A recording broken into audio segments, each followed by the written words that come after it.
반갑습니다. 여러분을 만나기 위해서 새벽부터 일어나서 KTX를 타고 달려왔습니다. 자, 먼저 여러분이 어떤 메신저가 있으면 그 메시지의 내용도 필요하지만 그 메신저가 어떤 사역을 하느냐, 그 철학과 안목에 따라서 어떤 사역을 하느냐가 사실 더 소중한 거 아닙니까? 이런 면에 오늘 제가 부여받은 시간은 딱 70분이에요. 그 가운데 가기를 오래 하면 다음에 부르질 않습니다. 그래서 시간을 제가 지킬 것이고, 다음에 여러분 질문하는 분들 한 3분 정도 질문을 받고 제가 깔끔하게 질문에 대한 답을 하고 저는 또 호련히 사라지겠습니다.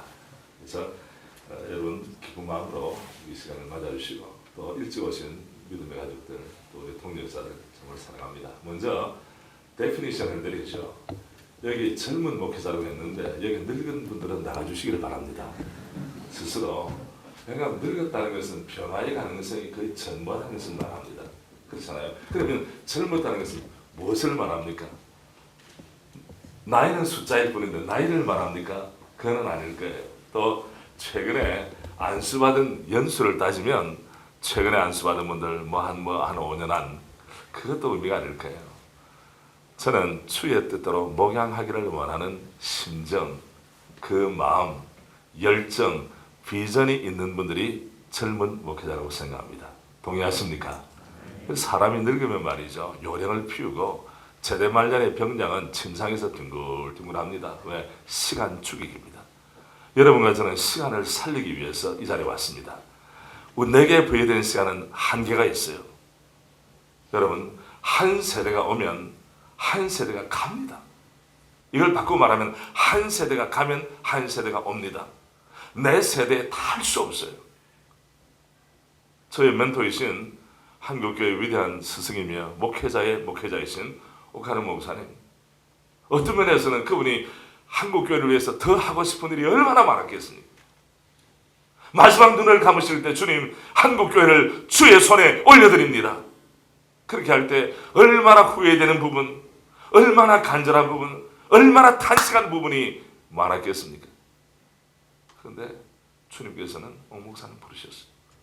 거슬러 가면 한경진 목사님, 손양원 목사님, 주기철 목사님, 길선조 목사님, 평양의 대북운동을 이끌고 한국의 미래를 걱정하시는 분, 특별히 조국의 광복을 보지 못하고 가신 분들 아닙니까? 이분들을 생각하면 내게 부여된 시간과 내게 부여된 이 사명의 중차됨이 너무나 크고 시간은 너무나 짧아요. 이러면 여러분 말씀드립니다. 목회나 무엇이나 집중의 은혜가 있었으면 좋겠어요. 여기 기후 저기 기후. 오늘 여러분 잘 오셨지만은 제가 조금 전에 조금 위에 펼쳐낼 여러 가지가 있는 가운데서 나이가 60이 되어도 목회의 방향을 설정하지 못하고 어디에 집중해야 될지 모르는 목회자들이 있더라 이거예요. 심지어는 신학교 졸업하면서도 신학교 왜 졸업합니까? 이제는 모약에 뛰어들 준비가 되어 있습니다. 이런 의미인데 여전히 방황하는 신학도들이 한두 사람이 아닙니다. 여러분. 심지어는 요새 어떤 그 한국의 풍토가 있는가 하면 나이 들고 은퇴할 때쯤 돼가지고 선교사로 부름받는 분들이 계신다고 하는데 저는 개인적으로 아주 심각하게 생각합니다. 왜입니까? 한참 선배가 갑자기 낙하산으로 오는 거예요. 현장에 있는 후배 선교사님들이 갈등을 믿는 거예요. 그렇잖아요. 현장을 압니까? 언어가 됩니까? 아무것도 안 돼요. 근데 왕 선배들이 와서 오너라. 그럼 가야 돼요. 왜?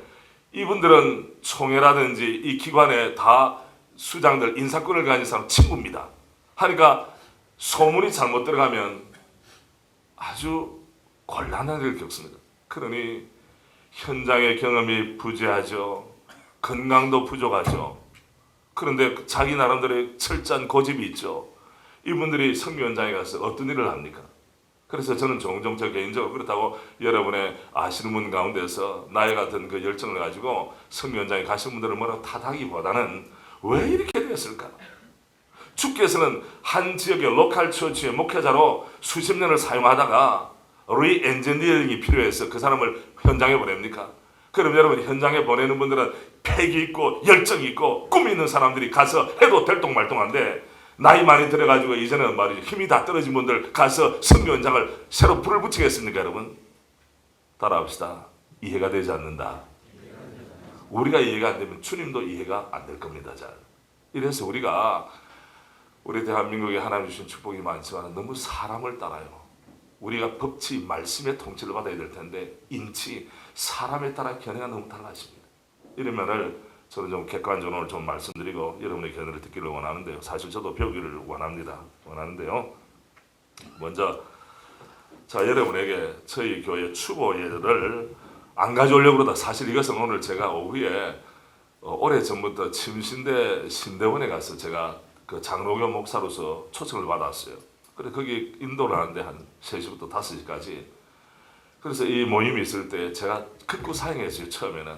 그러나 우리 사무총장님께서 목사님 해야 됩니다 라고 하는 이 한마디에 제가 알겠습니다 하고 제가 순복을 하고요. 이거는 원래 다른 곳에 쓰려다가 준비해 놓은 것인데 여러분을 생각할 때 제 눈앞에서 아른거려 가지고 들고 오야 말았습니다. 그래서 현장을 보여준다고 하는 것은 사실 비평을 받을 수 있는 일이지만 그러나 사랑하는 마음 때문에 저희를 가져왔으니까 이것도 참고하시고, 또 하나는 뭔가면 여기 우리 교회 영혼이 미소 짓는 교회 소울 스마일링 철치라고, 우리 교회 이름이 소울 스마일링. 그러니까 예수 믿는 분들은 야 너무 좋다 하는데 예수 믿는 분들은 영혼이라고 하니까 좀 해골이 생각나는 것 같아요. 이게 다 이 필이 다 다릅니다. 이 단어에 대해서.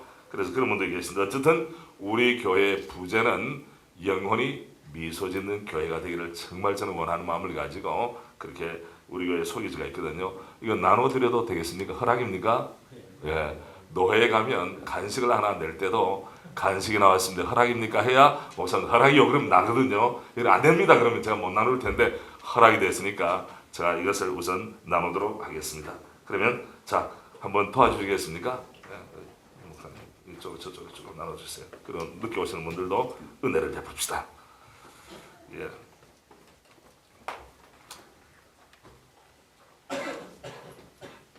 자, 제가 나눠 가지면서 제가 한번 여러분 들어보시기 바랍니다. 제가 이 성경은 제가 강대용으로 쓰는 성경이 아니고 좀 규모 그 사이즈가 적기 때문에 제가 늘 가까이 있는 성경이거든요. 그런데 앞에다 이렇게 기록해 놨어요. 저는 저의 감사 제목 가운데서 우리 새로남교 교도를 만난 것 감사하는 건 기본이고요. 물론 주님 앞에 감사하죠. 생명 주셨으니까. 또 저는 개척교회 목사의 아들로 성장을 했습니다. 그래서 사랑의 교회 오정년 목사, 저희 형님, 저희 부친 하면 저희 부친은 일선에서 물러나셨지만은 산부자 목회자입니다. 그래서 주님 앞에 감사합니다. 저희 부친은 어릴 때에 저희들의 교회에 대한 부정적인 이미지, 네거티브 이미지를 심어주지 않았습니다. 그 어려운 고생 가운데서 우리 앞에서 어떤 성도의 연약함을 계속 말하지 않으셨어요. 그래서 저는 어릴 때에 교회는 마음 좋은 사람만 있는가 보다, 천사들만 모이는가 보다 그렇게 착각을 했었습니다. 철이 들고 나니까 교회는 뿔이 난 사람도 있더라고. 그러나 그때는 제가 철이 들었기 때문에 상처될 게 없었어요. 제 친구 목회자 자녀 가운데서 청소년 시기에 너무너무 많은 진동을 느끼고 아버지를 대항하는 여러 집사님들이나 장로님들을 바라보고 억하심정이 돼가지고 심지어는 신앙도 위태위태한 그런 경우도 경험하거든요. 이럴 때에 저는 여러분의 가정을 축복합니다. 여러분의 자녀들이 정말 잘 되기를 바랍니다. 우리 교회 그 대학생들 가운데서 목회자 자녀라고 하는 절 한 번도 봐요. 밥도 한 번도 사주고. 왜? 동병상련이라. 목회자 가정의 자녀를 격려하고 축복하지 않으면 누가 하겠습니까? 지난번에도 제 동기 목사님 그 자녀가 인사로 왔더라고요. 외국에 유학 간다고. 그래서 제가 금 1봉을 주었습니다. 왜? 내가 챙기지 않으면 누가 챙기랴? 그래 나중에 어떻게 자랑했겠죠. 아버지 친구 역시 짱입니다. 그랬겠지. 그러니까 그 목사님 나중에 우리 아들이 갔는데 그렇게 격려해서 감사하다고 이런 이야기를 하더라고. 그러나 그건 감사를 받을 건 아니고 여러분 시대가 어려워요. 그런데 우리 목사들끼리 물고 먹으면 어떻게 되겠습니까? 우리가 지금 교회 안에서 내홍을 겪고 있죠. 내전 때문에 교회 밖에서는 폐쇄를 부릅니다. 지금 다른 종교들은 뭉쳐도 똘똘 뭉치가 아닙니까? 교파가 달라도 그 다른 종교들 교파 다르잖아요. 불교 같은데도. 그러나 언론에 나갈 때는 일사불란하게 나가요. 그런데 우리 교회들은 너무 자유가 많아서 그런지 모르지만은 제살 파먹기를 하는 이런 현실을 볼 때 정말 가슴이 아파요. 궁극적으로는 너가 좋으냐 내가 좋으냐가 아니라 복음의 영광을 훼손할까 봐 저는 가슴을 아프게 생각합니다. 이런 가운데 하나님께서 저에게 개인적으로 훌륭한 선생님을 만나는 복을 주셨어요. 바로 옥하는 목사님이십니다. 저는 저희 부친 목회를 보고 다음에 제가 사역을 시작한 것이 내성교회 박희천 목사님, 원로 목사님이시죠. 여기 내성 있잖아요. 대학생 사역을 할 때 저희 형님이 대학부 지도를 하고 그 바톤을 받아 제가 대학부를 지도를 했어요. 박희천 목사님께서는 평양 출신으로서 정말 혈혈단신으로 신앙의 자유를 찾아 내려오신 분이시고 그의 멘토께서는 순교자십니다. 이후에 목회의 원리를 제가 터득한 것은 옥하는 목사님을 통해서 제가 온몸을 던져 배웠죠. 그래서 제가 늘 주님 앞에 감사한데요. 스승을 만나는 복이 있었으면 좋겠어요. 목회의 스승이 얼마나 소중한지. 왜? 뭐 여러 가지 유익이 있지만 시행착오를 허도하지 않습니다. 목회의 위기는 어디서 오느냐? 반복되는 연약함 때문에 옵니다. 여러분 한 방에 말이에요. 복싱 선수들이 한 방에 턱을 맞는다든지 날아가는 경우도 있지만은 그냥 잽을 맞잖아요. 많이. 지난번에 우리나라 그 복서 가운데 여자 복서 4개 체급을 석권한 자매 있죠. 눈 이렇게 부었잖아요. 한 방 맞아 부은 게 아니에요. 잽을 여름 받으니까 나중에 눈이 감기더라고. 눈이 감겨. 그래서 작은 한 대 한 대 맞는 것이 나중에 급기야 어느 순간 몰락의 과정을 겪게 한다 하는 것이에요. 이런 면에 어림이 없으려면 정말 멘토, 물론 우리는 WWJD What would Jesus do? 예수님이라면 어떻게 하셨을까에 대해서 관심이 많지만은 그러나 그것은 어떤 면은 너무 분명히가 큰 거예요. 실제로 예수님께서 결정하시고 목양하는 삶을 온몸을 던져 보여주신 분이 또 우리에게는 필요합니다. 이런 면에 저는 많은 은혜를 받았죠. 제 성경 앞에는 이렇게 적어놨어요. 주님, 은복하는 목사님께 부어주신 주님 사랑, 영원 사랑의 마음과 교회론과 제자훈련의 목회 철학의 정신과 사역을 계승하도록 은혜를 부어주소서. 아멘. 하고 사랑하는 옥하는 목사님 별세일. 그래서 저의 스승은 은보, 은혜의 발걸음이지만 저는 옥 목사님의 견해에 따라서 말씀에 따라서 은천, 은혜의 셈이라고 저희 호를 지었습니다. 오정호 주님께 손을 올려드리다. 그 다음에 저는 이렇게 밑에 적어놨습니다. 나의 힘이신 여호와여 내가 주를 사랑하나이다. 시편 18편 1절. 주님, 종의 생명과 의미와 삶의 목적과 기쁨이 되시는 주님, 저는 주님을 사랑합니다. 저는 주님을 경배합니다. 저는 주님을 목말라 합니다. 주님 저를 불쌍히 여겨 주십시오. 주님 저를 붙들어 주십시오. 주님 저를 부족하고 연약한 저를 사용해 주십시오. 라고 주님께 저희 손을 올렸습니다. 아마 오늘 이 자리에 계신 우리 동력자들께서도 동일한 마음으로 나오신 줄을 압니다. 이런 면에 오늘 제가 여러분에게 목양이라든지 행정이라고 하는 것은 강론을 뭐 많이 좀 이야기할 수도 있지만은 소위 말하는 그 정신, 사상, 우리의 마음의 태도 이런 부분이 더 중요한 것 아니겠습니까? 이런 면에서 저는 하나님께서 저에게 좋은 스승을 주신 그런 은혜를 이 시간 감사를 드립니다. 사자성어 가운데 요새 소통의 문제를 많이 이야기하잖아요. 이렇게 디지털 시대에 인터넷이 발달했는데도 여전히 소통의 문제가 아주 어렵게 만들어요. 우리 이명박 대통령께서는 참 대외적인 면에서는 나무랄 데가 없는 지도자입니다. 그런데 국내에 있어서는 여전히 이명박 대통령이 어려움을 당하고 있습니다. 왜입니까? 저는 참모진들에게 좀 책임이 있다고 생각해요. 그 좋은 의도 그리고 지도력을 말이죠. 왜 참모들이 국민들에게 공감할 수 있도록 그렇게 소통에 좀 재주가 없는가? 요새는 좀 많이 좋아졌지만 4대강 문제, 저는 정치로 말하는 것이 아닙니다. 그것이 정말 우리나라의 미래를 결정하는 문제라면 좀 더 열정적으로, 좀 더 치밀하게, 좀 더 가깝게 미리 충분히 국민 앞에 공감할 수 있도록 던져야 되는 거 아닙니까? 지금도 여전히 4대강 문제를 가지고 여야가 충돌하고 있습니다. 물론 거기는 정책적인 이권이 따라붙기 때문에 그렇지만은 일반 국민의 입장에 있어서도 과연 이것이 무엇인가 클리어한 게 없어요. 클리어한 게. 그래서 사자성 가운데 어떤 말이 있습니까? 이청 들음으로써 얻을 득자 득심. 이청 득심. 이것은 소통의 기본입니다. 경청함으로 들어줌으로 사람의 마음을 얻는 거예요. 이 사람의 마음을 얻는다는 것은 이청득인입니다. 득심만이 아니에요. 사람 마음 얻으니까 곧 사람을 얻는 것입니다. 인사 문제는 만사라고 정치인들도 소리 높이 이야기를 합니다만은 인사 문제 때문에 좋은 일도 많이 생기고 인사 문제 때문에 어려운 일도 정말 많이 생깁니다. 저 개인적으로 여러분 지금 주고받으셨는데요. 제가 새로남교회 부임한 지 딱 16년이 됩니다. 16년 많은 16년 전에 제가 한 일은 다른 거 없어요. 소그룹 인도자들, 소그룹을 인도하는 우리 교회는 순장이라고 그러거든요. 구역장이라고 해도 되고 뭐 강사라고 해도 되고 뭐 여러 가지 이야기를 붙이는데 그건 좀 큰 의미가 없어요. 그 사람의 역할과 인격이 중요하니까 315명을 제가 양육한 것밖에 없어요. 물론 이 사람들은 훨씬 더 많은 숫자입니다. 그런데 대전만 하더라도 서울에서 오라고 하면 다 올라갑니다. 서울에서 목회하시는 분들 너무 행복해하지 마세요.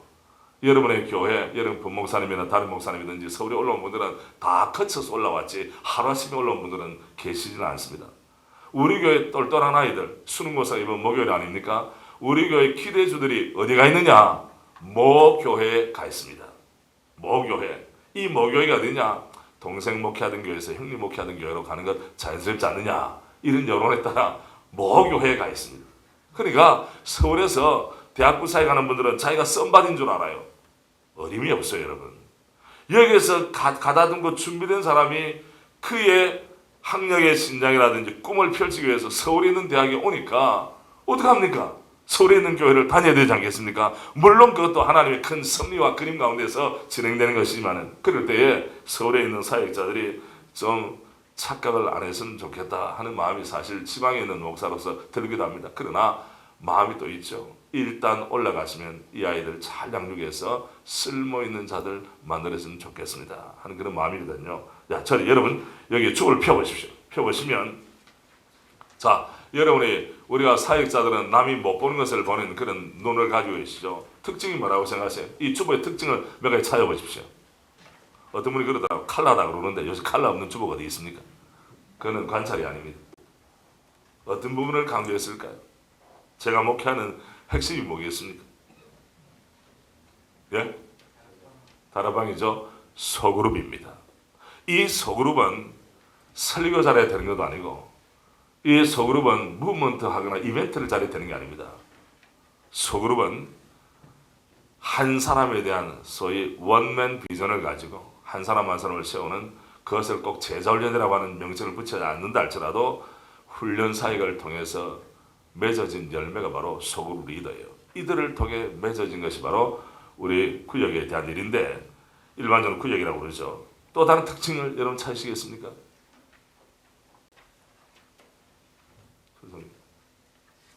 밑에 몇 분의 몇이라고 나와 있죠. 정원, 소위 최적입니다. 최적의 출석.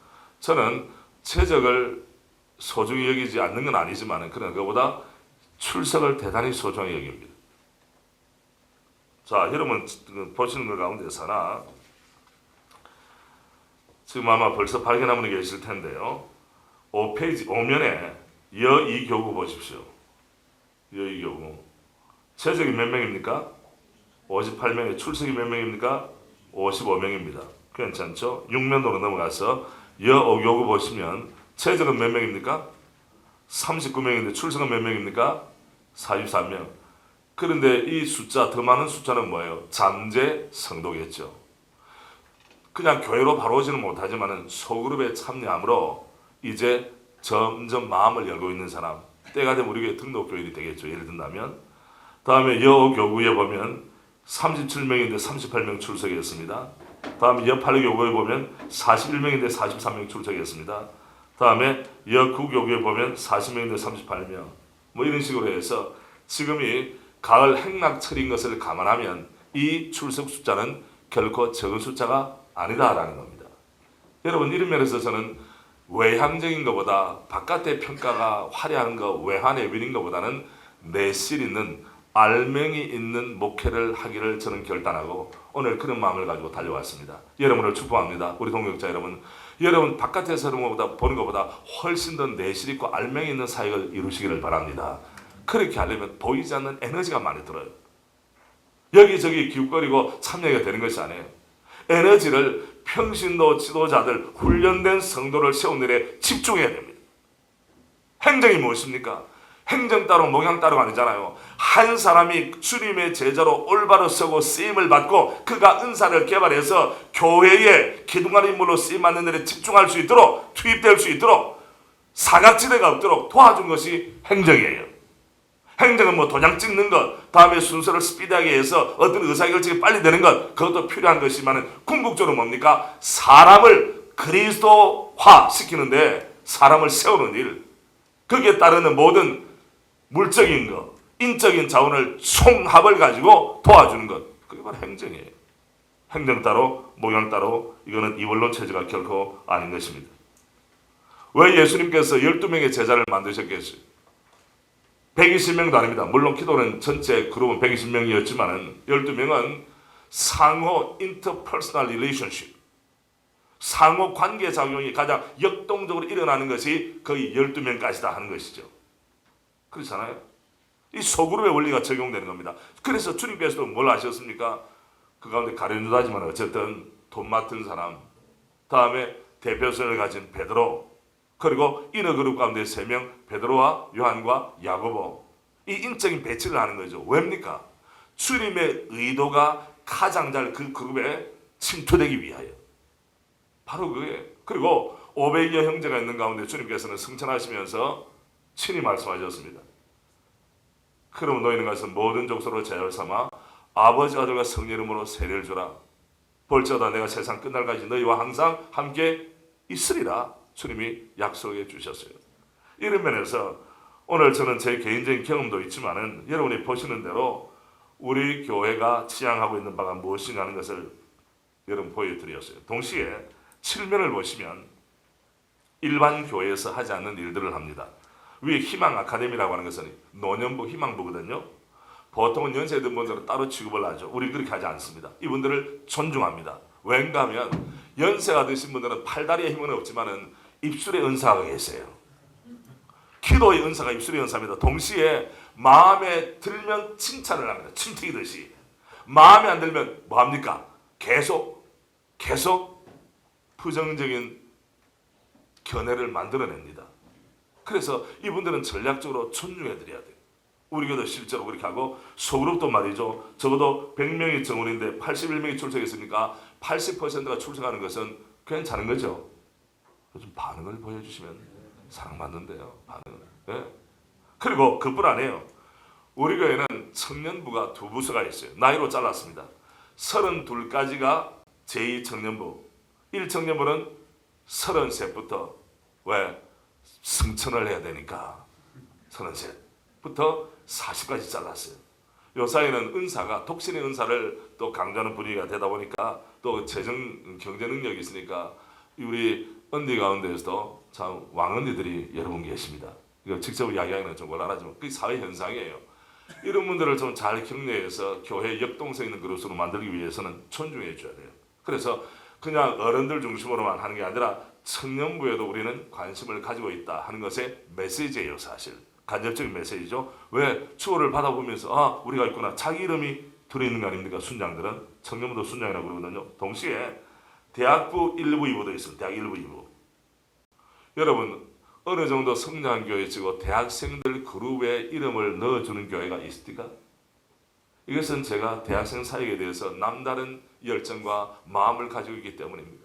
저는 정말 대학생들이 잘 되기를 원하고 대학생이 자기 발로 교회 문턱을 넘는 것을 미라클이라고 이야기합니다. 기적입니다. 그냥 되는 일이 없습니다. 그리고 한 대학생이 교회 어떤 여러 문 때문에 실족해서 마음이 상처받아가지고 떠나면 언제 돌아온다는 보장이 전혀 없어요. 여러분 섬기는 교회에 젊은이들이 빠글빠글하기를 바랍니다. 중년의 아주머니들 이 머리 뽑는 것만 빠글빠글 볶아서는 안 돼요. 교회 젊은이들이 많아야 돼요. 제가 부임했을 때 젊은이 초토화되어 있습니다. 왜입니까? 당회에 갈등이 생기면 목회자와 당회와 갈등이 생기고 기성세대가 보여줄 가치를 못 보여주면 젊은이들은 하시라도 떠날 준비가 되어 있습니다.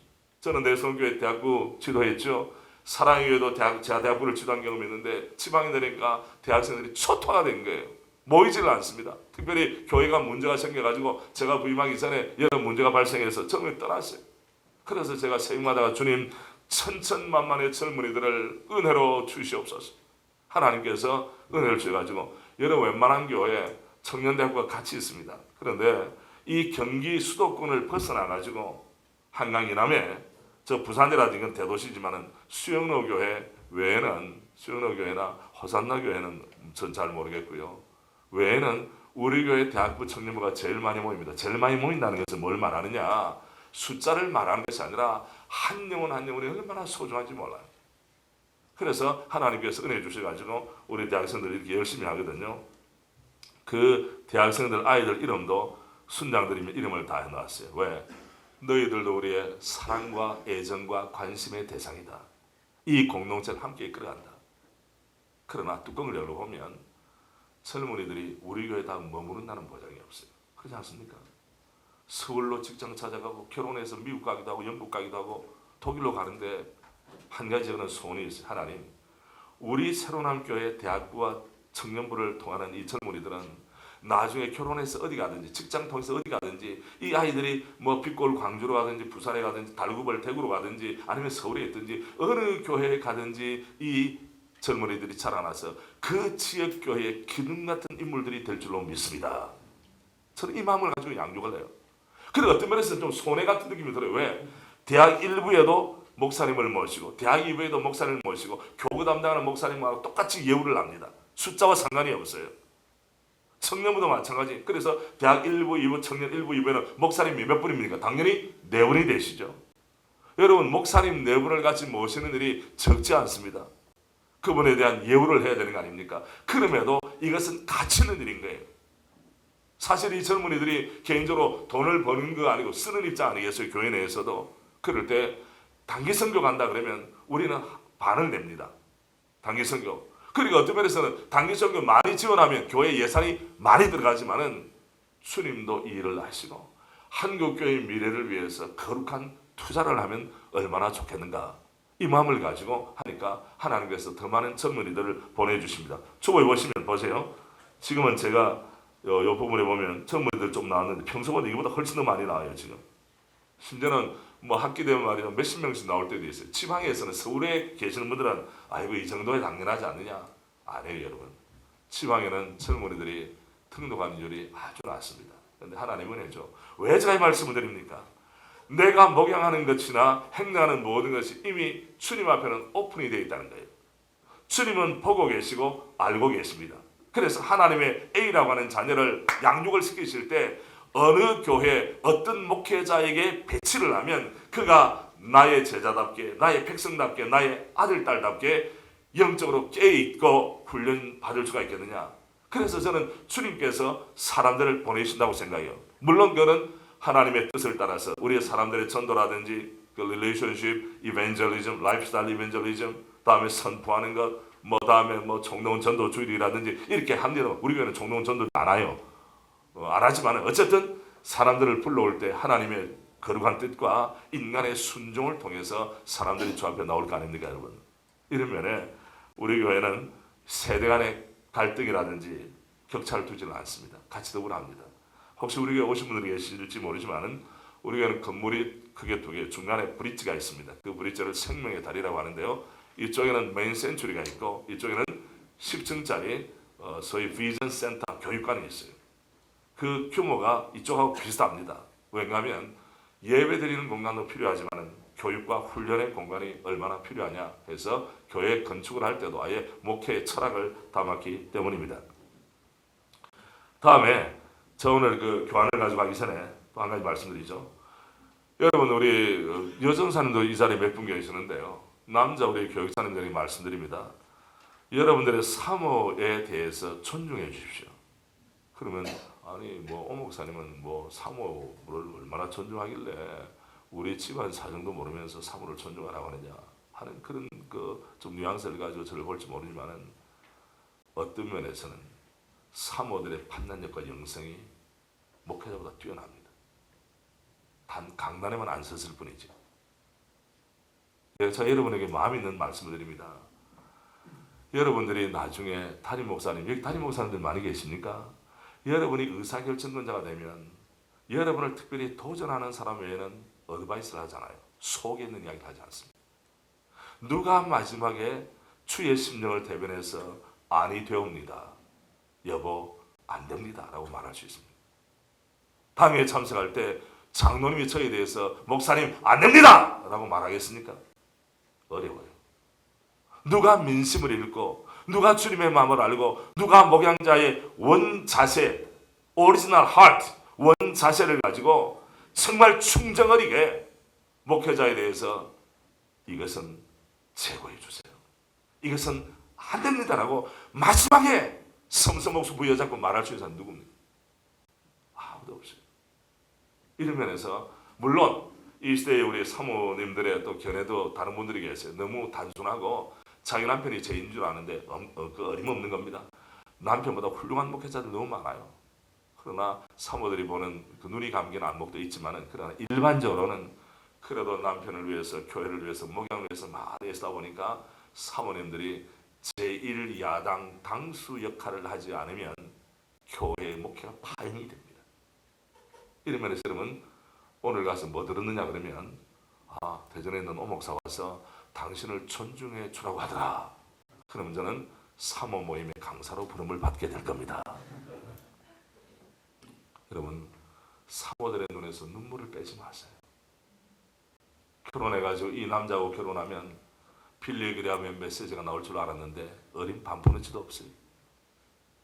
부산 하나 껴놔도 시들시들합니다. 열정도 부족합니다. 자기도 은혜 못 받는데 성도들 은혜 받을 수 있나요? 이게 우리의 목양에 현주소일 때가 있어요. 그럴 때 여러분 남편 목사님이 목회자가 쓰러지면 사모는 끝이 납니다. 여러분이 어렵게 되면 사모는 설 자리가 없어요. 실제로 아프신다든지 그냥 현장에 딱 물러나면 사모님은 집사도 아니요, 목사 있을 때 사모지, 권사님도 아니요, 전도사도 아니야. 그 아이덴티티라고 하는 것은 정말 어려워져요. 그래서 오늘 여러분 집에 가서 남는 시간 피자 사주시길 바랍니다. 사모님 피자를 좋아하면 피자 사주시고 족발을 좋아하면 장충동 족발을 사주시길 바랍니다. 위로를 해주세요. 그리고 이렇게 물으세요. 여보 정말 당신이 꼭 내게 해주고 싶은 이야기가 있냐? 그 이야기 좀 하라 그러면 보통 상처받게 되면 말을 안 해요. 그러나 잘 대접하고 나서 그리고 마음이 열릴 때 여보 내가 남편으로서 당신에게 정말 보고 싶다. 최근에 내가 목양자의 자세가 됐는지 이야기를 해달라 그러면 사모님이 바로 말 안 할 거예요. 그리고 물을 겁니다. 여보 내가 당신이 이런 이야기로 상처받지 않겠느냐고. 그러나 상처는 다 맡겨봐야 돼요. 그럼에도 불구하고 마지막 여러분을 디펜스 해주고 마지막 여러분을 격려해줄 사람은 누굽니까? 이 지상에 사모밖에 없어요. 같이 손잡고 눈물을 흘리고 같이 얼싸안고 운명 공동체 사모밖에 없어요. 여러분의 손을 잡고 그렇게 충성을 맹세하던 장로님들도 등을 벌릴 때가 있습니다. 더워지는 직장에 있으면 집사님들도 날개 달린 것처럼 다 떠날 때가 있어요. 그러나 사모는 떠날 수가 없어요. 어디 떠나겠습니까? 그렇잖아요. 이런 면에 대해서 저는 목회의 실제적인 면에 사모의 위치, 사모의 역할, 사모의 그 진심을, 진정성을 우리가 받아주지 않으면 나중에 병이 듭니다, 여러분. 이런 면에 여러분이 오늘 목양이라든지 행정에 대해서는 오히려 사모님들이 더 똑똑할지 몰라요. 그런 부분을 여러분께서 마음에 담아주시기를 바랍니다. 다음에 이거 주보를 한번 좀 참고하시고 주보에 보면 특징 중에 하나 앞에 소위 비전 스테이트먼트가 있죠. 선언문 뒤에는 핵심 가치가 있습니다. 왜 이게 중요하냐? 이대로 다 이루어져서 중요한 게 아니라 적어도 이 교회는 나아갈 방향에 대한 공감을 얻는 나아갈 방향이 설정되어 있구나. 그저 주님이 인도하신 대로 가자. 이거는 믿음 있는 말 같지만은 준비되지 않은 말일 수가 있어요. 자, 제가 새로운 한교회 담임 목사죠. 여러분 새로운 한교회를 가지고 운을 한번 띄워주시길 바랍니다. 새 생명 탄생을 위하여 복음 전파에 전력 투구한다. 로마서 기록자 바로 같은 인재를 양성하여 통일을 대비한다. 남편 간에 그리고 자녀들의 행복을 위하여 가정사역을 실천한다. 교회가 속해 있는 지역사회에 적극적으로 봉사한다. 회사 생활에 성실하고 창의적인 그리스도인을 위하여 동료들에게 모범이 된다. 이 5가지 가운데 제가 로자의 둔법칙에 걸렸습니다. 이 로자를 가지고 어떻게 만들까? 우리 단어가 없잖아요. 북한은 괜찮아요. 로자를 둔법칙을 무시하기 때문에 우리 남한에는 단어가 없는데 고민하다가 하나님께서 로마서 와! 로자에 걸렸구나. 그래서 로마서의 기록자 바울 같은 인재 양성에 임서 통일을 예비한다. 여기에 보시 핵심같이 새 생명 탄생이죠. 뭐니 해도 교회가 은혜 가운데 설리면 새 생명 탄생돼야 됩니다. 집에도 마찬가지. 어제 저녁에도 제가 유아세를 베풀었죠. 로마서 인재 양성입니다. 이 인재 양성이 왜 중요하냐? 추일학교 교육을 위해서뿐 아니라 부모들을 안심시켜요. 우리 대한민국의 부모들은 세계 모든 부모들 가운데 교육열이 가장 뛰어납니다. 장점이죠. 그래서 적어도 담임 목회자나 목회자들이 2세대 다음 세대 우리의 넥스트 제너레이션을 가슴에 품고 헌신하고 투자한다. 이런 확신을 주면 일단 부모의 마음을 얻게 되는 겁니다. 초등학교 아이들이 자기 마음대로 다닙니까? 일단 부모의 마음을 얻어야 되지 않습니까? 그래서 그 아이들이 나오면 부모들까지 따라 나오는 경우도 있죠. 다음에 가정사회 얼마나 중요합니까? 가정이 무너지는 소리가 들리죠. 다음에 교회 속의 지역사회 봉사, 이거는 대사회적 이미지를 고양하기 위해서 가장 필수적인 거예요. 대사회적 이미지. 어제 제가 우리 당회에서 결정을 지었습니다. 겨울에 연탄 은행에서 연탄을 만장을 어디 준다 하는 건 저희들 해오는 것이고, 또 우리 카페, 우리 10층에 카페가 있습니다. 거기서 나오는 수익금들은 사회로 환원을 합니다. 액수도 적지는 않습니다. 또 어제 제가 이번에 목요일에 목원대학에 가서 우리 감리교 목사님들이 배출되는 교육기관들이 서울의 감신, 협성대학교, 그리고 목원대학교거든요. 여러분, 저는 장로교 목사로서 켈빈을 강조합니다. 감리교 목사님은 누구를 강조할까요? 웨슬리를 강조하죠. 그러나 저는 감리교 목사님 너무 사랑해요. 왜? 요한 웨슬리, 존 웨슬리와 찰스 웨슬리는 형제인데, 제가 어릴 때 기도 제목 중에 하나가 찰스 웨슬리와 요한 웨슬리가 형제가 용감하였다. 그리고 영국의 복음화에 기여했던 것처럼 오정연 목사는 제가 늘 주님 앞에 쓰임받는 형제가 되기를 원해서 형제는 용감하였다. 이 고를 늘 달고 다니니까 올더스 게이트의 부흥에 대해서도 알고 제가 하거든. 그러면 야, 장로교 목사가 감리교 목사보다 역사를 더 잘한다고 그래요. 제가 더 잘 알겠습니까? 마음을 열고 같이 하는 것이죠. 그런데 아니, 장로교 목사님들 가운데 감리교 목사님과 한 자리에 앉는 것을 꺼리는 분이 있습니다. 왜? 신학적인 차이가 난다고 말이죠. 앉는 자리도 막 피하고 하는 분들이 계세요. 그러나 저는 감리교를 사랑합니다. 그래서 목원대학에 갈 때 장로님들에게 제가 제안했어요. 장로님들, 그래도 우리 교회가 대전 지역에 있는데 목원대학에 가면서 빈손 들고 갈 수 있습니까? 자금 가지고 갑시다. 그래서 자금 가지고 이번 갑니다. 이거는 목원대학 총장님이나 또 교목실장 몰라요. 지금 그냥 강사로 부르는데 장로교 목사 강사로 불렀더니 뭐도 같이 따라왔다? 자금도 따라왔다. 이렇게 되면 어떻게 됩니까? 서로남교회는 다른 교파도 같이 아우르는구나. 제가 침튀기는 침례교회 갔습니다. 지난번에 침례교회 가서도 자금을 같이 했어요. 우리 또 대전에 한남대학이라고 있어요. 아주 역사 오래되고 훌륭한 대학인데요. 거기는 우리 통합교단이 운영하는 학교예요. 저는 합동교단 아닙니까? 근데 통합이나 합동이나 그 말 아닙니까? 그렇잖아요. 제가 플러신 학교에서 공부를 할 때 말이죠. 그 피터 와그너 박사 알아요? 합동, 통합 하면서 교실에서 말이죠. 그걸 벌써 알아요. 합동이란 말과 통합이란 말만 바꿨지.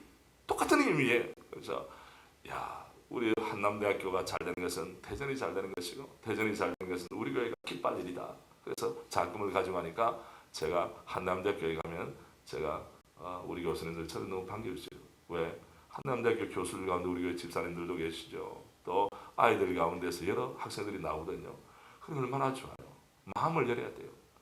여러분, 가장 안타까운 것 중에 하나가 신학하는 분들, 신학자라든지 목회자들이 밴댕이 속처럼 마음이 좁을 때가 있어요. 네 편 내 편을 너무 가릅니다. 마음을 좀 넓게 하면 주님 얼마나 기뻐하시겠어요.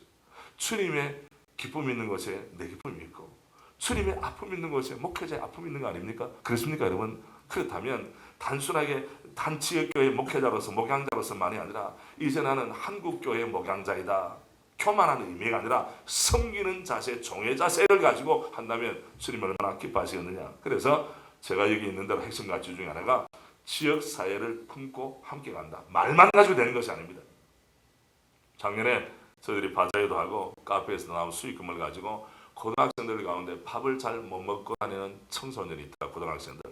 그래서 교육청에 문의를 하니까 얼마나 명단이 많이 들어왔는지 몰라요. 그래서 우리가 돕고 나서 우리 교육감께서도 와서 서로남교회 일 열심히 합니다. 감사하다고. 왜? 한 교회가 인정받고 신뢰받은 그것으로 끝나는 것이 아닙니다. 인지도가 높아야 높아지거나 신뢰가 더 높아지면 주님의 복음 사역에 도움이 될 줄로 믿습니다. 그거예요 바로. 제가 모건대학교 교목실에서 체포를 인도할 때 하나 받았거든요. 요새 대학들도 말이죠. 자기 변화를 얼마나 애쓰는지 몰라요.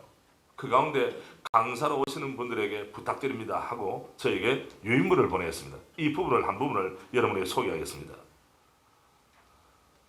채플 설교를 위한 가이드를 참조해 주시겠습니까?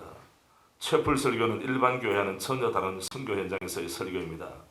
비신자가 80%에 이르는 선교 현장에서 강요하지 않으면서도 전도가 가능한 지혜로운 설교가 요청됩니다.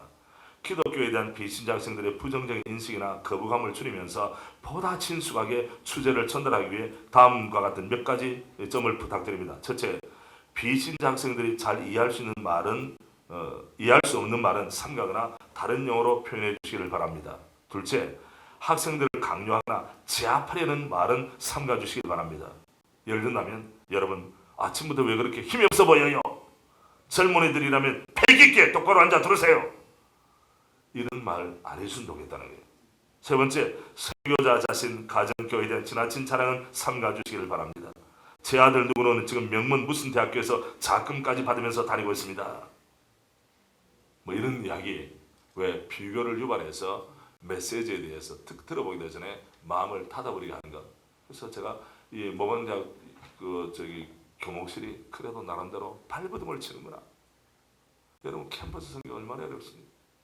우리의 사역의 현장이 얼마나 어렵습니까?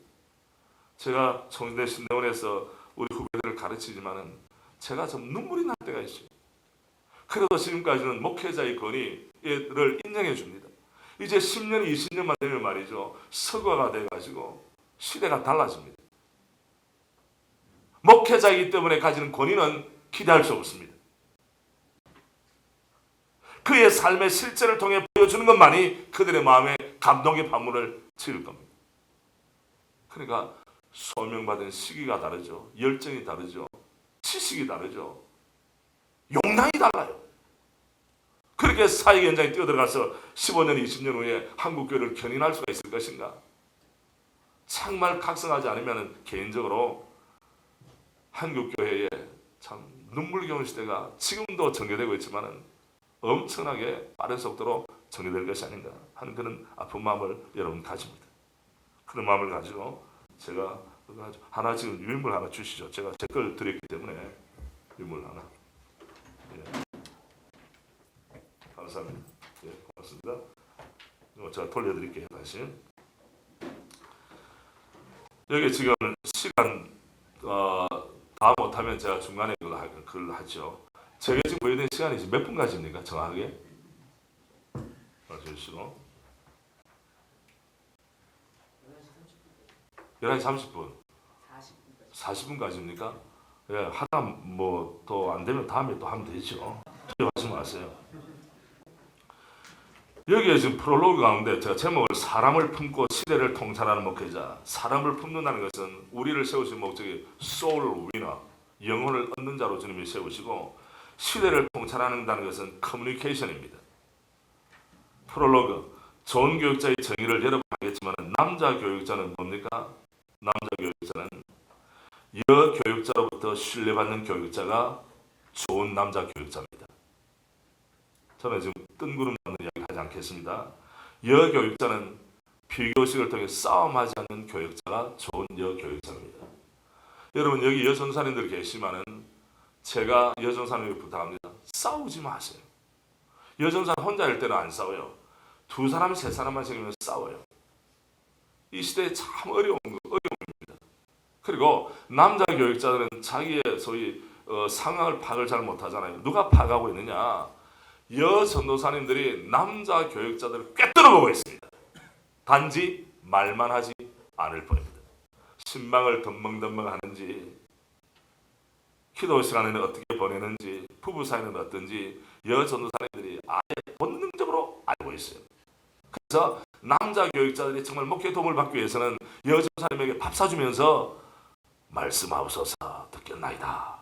그래서 마음을 열고 드리면 목회에 큰 도움이 돼요. 그리고 여전사님들은 이 남자 부목사님이나 교역자가 소위 개척에 맞는지 아니면 기성교회에 들어가서 잘할 것인지, 아니면 이것도 저것도 아닌 황이든지 다 파가고 있어요. 여러분, 여전사의 눈을 벗어나기 힘들어요. 뭐 우리가 말하면 출입의 눈은 못 벗어나지 못하는 당연하지만은, 그래서 우리 남자 교육자들, 우리 통역자 의식을 가지고 말합니다. 여 전도사님들을 감동시켜 주시기를 바랍니다. 별로 반응이 없네요. 이미 감동 다 시켰습니까? 아니면 여 전도사님이 없는 곳에서 사역하시는가 보다 아마. 여 전도사님 마음을 정말, 이 사람은, 이 목사님은 진짜야, 진국이야.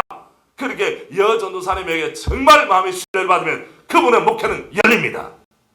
그런데 여 전도사님이 남자 교육자 뛰어봐, 뛸 수 있는지 하고 발장 끼고 있다든지 냉소적인 분위기를 연출하면 그분은 어느 곳에 가서도 사기 열매를 맺기가 힘듭니다. 여러분, 우리는 주님 앞에 인정받기를 원하고 주님이 내게 능력 주시는 원하지만 먼저 인정받아야 될 것이 무엇이냐? 눈에 보이지 않는 주님 앞에 인정받아야 되겠지만 눈에 보이는 동력자들을 감동시켜야 돼요. 저는 우리 교육자들 가운데 연말에도 인사가 있습니다. 제가 묻습니다. 동력자들에게, 이분이 동력에 같이 기쁨을 누립니까? 그 질문에 예스라는 대답이 나오죠. 다음에 한 해 더, 두 해 더, 세 해 더 가면 갈수록 발전의 여지가 있습니까? 여기 대답해 주세요. 발전의 여지가 있다고 하면 저는 동력합니다. 그런데 어떤 분들은 대답을 안 하고 가만히 있어요. 왜? 다른 동력자가 성격 알죠, 스타일 알죠, 열심을 이미 다 알죠, 열심히 있는지 없는지. 그래서 이분이 목회에, 우리 담임 목사님의 목회와 이 교회에 맞느냐? 도저히 안 맞다고 그러면 나도 잘 수가 없어요. 내가 어떻게 담임 목사라고 해서 권위를 부릴 수 있습니까? 시대가 달라졌잖아요, 여러분. 저는 우리 교회 교육자를 청빙할 때 혼자 하지 않습니다. 5명이 함께 면접을 봐요. 남자 목사님은 사모님들 같이 오라고 그러죠. 여전사님이 들어와서 함께 봅니다. 그러니까 평가가 그대로 나는데요. 안 되면 안 되는 거예요. 되면 되는 것이고. 한 1시간 정도 서로 디스커션하고 이야기를 하면 그의 영성, 그의 지성, 그의 과거, 그의 관심, 그의 가정생활, 그의 건강 드러나겠습니까? 안 드러나겠습니까? 다 드러나게 됩니다. 그래서 지금까지 제가 지도력에 대해서 도전을 받은 일은 없어요. 왜? 투명하게 하니까. 저는 호남분이라고 우대한다든지 영남이라고 하대한다든지 서울 사람이라고 더한 이런 거 없어요. 이 부서와 이 교구에 필요한 분을 모시기 때문에 그 목적에 합당한 분만 되면 저는 그분의 과거를 묻지도 않습니다. 단 동력자들에게 신뢰를 줘야 돼요. 동력자들의 신뢰를 주지 않는 사람이 어떻게 좋은 목회자라고 이야기를 할 수 있습니까? 그러면 어떻게 할 것이냐? 강론을 제가 좀 몇 가지 드리니까 여러분 좀 통찰력 있는 부분을 알아서 적으셔도 되겠습니다. 담임 목사가 참 갈등을 겪게 하는 그런 우리 교육자 스타일을 말씀드립니다. 첫째, 수련회 보냈더니 사모와 어린아이까지 데리고 가서 민폐를 끼치는 부교육자. 둘째, 교구를 맡겼더니 교인 전입했다는 보고는 희소하고 교인이 전출했다는 보고서만 들고는 교육자. 셋째, 교회 여론 형성성 유력인사와 만나서 최고위층의 정보를 교묘하게 흘리는 교육자. 누군가 아십니까? 넷째, 분기별 평가를 두려워하여 부정확한 통계를 자의적으로 만들어내는 교육자. 다섯째, 사역에 집중해야 할 시간에 사우나에 들어간 자거나 사정 동창 만나다고 휴대폰까지 잠재운 채 종종 참적하는 교육자. 여섯째, 월요일 회복과 중계는 날로 보내지 않고 전국을 싸돌아다녀 화요일 아침 교육자 모임에서 꾸벅꾸벅 졸고 있는 교육자. 일곱째, 사역의 열매에 따라 이어받기보다 평준화의 원리를 추구하는 교육자. 여덟째, 교구나 부서에서 자신과 호흡이 잘 맞는다고 생각하는 교구나 교사들만 집중적으로 돌아보고 보통 교우들은 거의 방치하는 교육자. 아홉째, 새벽기도 나와서 마치자마자 사라지는 부교육자. 자리를 지키며 앉아있긴 한데 상습적으로 목이 뒤로 쳐쳐져 있고 입이 벌어진 채 수면 삼매경에 빠져있는 사역자들은 보는 이를 실족시킨다. 사역의 기본이 강한 부교육자가 롱런할 수 있다. 마지막, 동료 교육자들의 성공을 시기하는 교육자. 잘하는 동료를 축복하고 격려할 수 있는 배포를 가져야 한다. 남의 성공과 열심을 시기하여 끌어내리면 공멸하게 된다. 여러분 공감이 됩니까? 다 다른 사람 모습 보는 것 같죠? 우리 모습 가운데 들어있죠.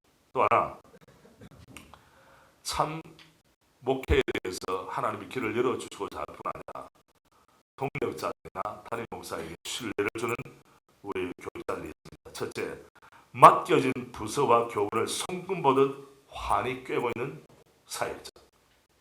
둘째, 부임 기간이 들수록 성도들부터 진국이라고 칭찬받는 사역자. 옆에 보시면서 이렇게 말씀하시죠. 진국이십니다. 하고 좀 한번 이야기해 보시겠습니까? 허당입니다. 그건 아니죠. 셋째, 동료들과 연합, 합심, 팀을 이루어 사역의 시너지 효과를 창출하는 사역자. 여러분, 사람들 30명만 모이면 파당이 생깁니다. 이게 한국교회 현실이에요. 동력을 하려면 인격이 성숙해야 발표가 있어요. 넷째, 담임 목사에게 주님의 위로와 격려의 채널로 쓰임 받는 사역자. 다섯째, 자신의 위치와 분수를 지키는 사역자. 오버하는 교육자들이 흔하며 수분의 모습을 보여주는 사역자는 귀하다. 겸손하게 자신의 자리와 위치를 아는 지혜가 필요하다. 여섯째, 때때로 자신의 진로와 신경 그리고 사역의 현장에 대하여 진솔한 대화를 나눌 줄 아는 사역자. 어느 순간 가만히 딱 빵 터뜨리는 것이 아니라 평소에 늘 부정한 대화를 통해서 동료의 견해가 어떤지 자기를 늘 점검하면서 화합에 힘쓰는 교육자가 귀하다는 것. 일곱째, 담임 목사를 향하여 날아오는 뜬금없는 비난과 오해 돌팔매를 대신 맡겠다고 몸을 던지는 사역자. 여덟째, 목회 유형의 편성에보다 신학적 기초가 견고하여 안정적이며 동시에 혁신적인 목회 현장을 추구하는 사역자. 아홉째, 목회 소명이 목회 야망보다 더 확실하고 견고한 사역자. 이해가 되십니까? 여러분, 의외로 목회자들 가운데 야망이 불타는 분들이 많아요. 저는 지금도 그 아픔을 기억합니다. 제 동기 가운데 한 분이 자기는 만명 목회한다고 큰 소리를 쳤어요. 누구를 위한 만명입니까? 100명을 섬기지 않는 목회자에게 만명을 맡겨놓으면 무슨 일 때문에 왜 하나님이 그에게 만명을 맡겨야 됩니까?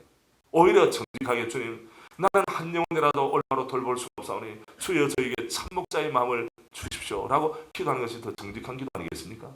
그렇잖아요, 여러분. 누구를 위한 만명이에요? 열째, 언제나 소나무처럼 앞과 뒤가 동일한 모습의 사역자. 이것이 바로 동료들을 기쁘게 하고 주님께 인정을 받고 사역 현장에서 열매를 남기는 참 준비된 사역자라고 저는 생각합니다.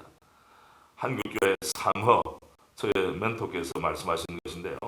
허수, 허세, 허상을 실수, 실세, 실상으로 우리 같이 합시다. 실수, 실세, 실상.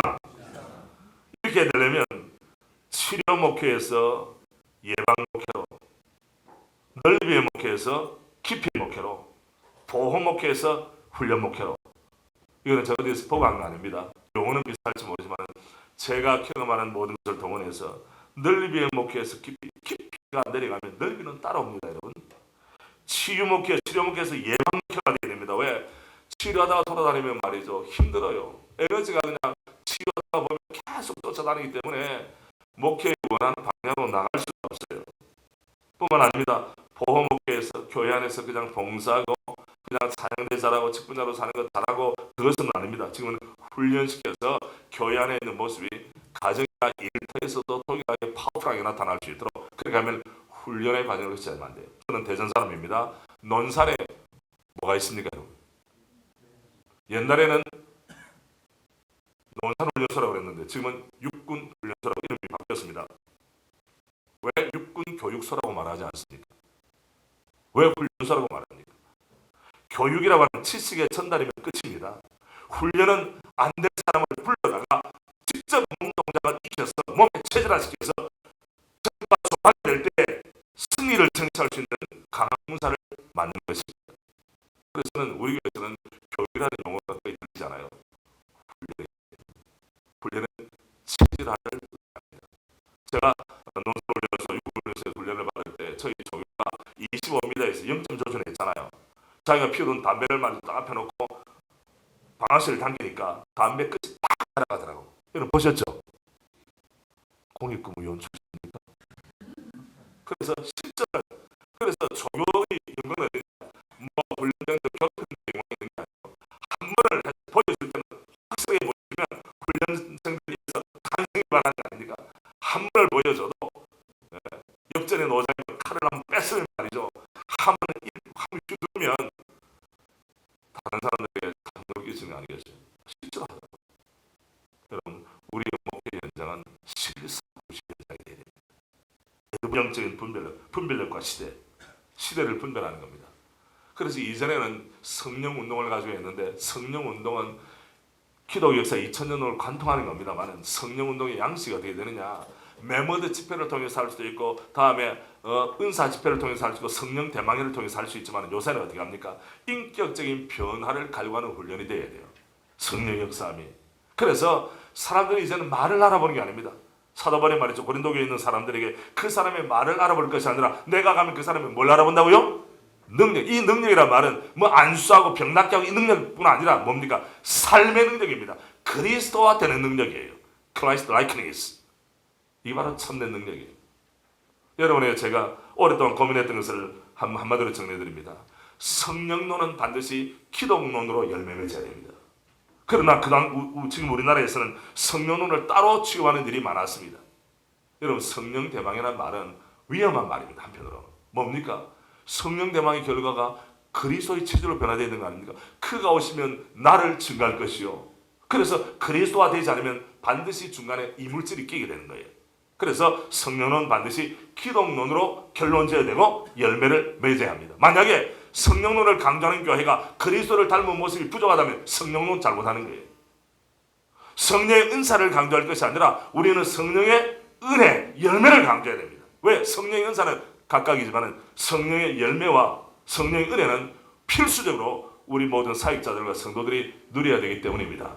이 묘한 미묘한 차이를 좀 아세요. 왜 이 말씀드린가 하면 일확천금을 노린다고 하는 영적인 대박을 터뜨리는 주의가 교회 안에도 들어왔어요. 신학도들이나 목회자들의 마음에도 들어와가지고 국민일보 같은 거 보면 말이죠. 얼마 만에 뭐가 모이고 몇 배, 100배 성장하고 말이죠. 이렇게 되는데 우리는 그렇게 되면 안 돼요. 뭐냐? 값을 치를 수가 있는가를 먼저 물어야 돼요. 값을 치르지 않고 먹으려면 그건 공짜 근성입니다. 로또 근성입니다. 여러분 기억하십시오. 목회 현장에는 로또가 통하지 않습니다. 주님이 알고 내가 아는데 한번 어떻게 끌으니까 대박이 터졌다. 이런 법은 있어서도 안 되고 있을 수도 없는 것입니다. 제가 갑자기 뜨거워지네요. 그냥.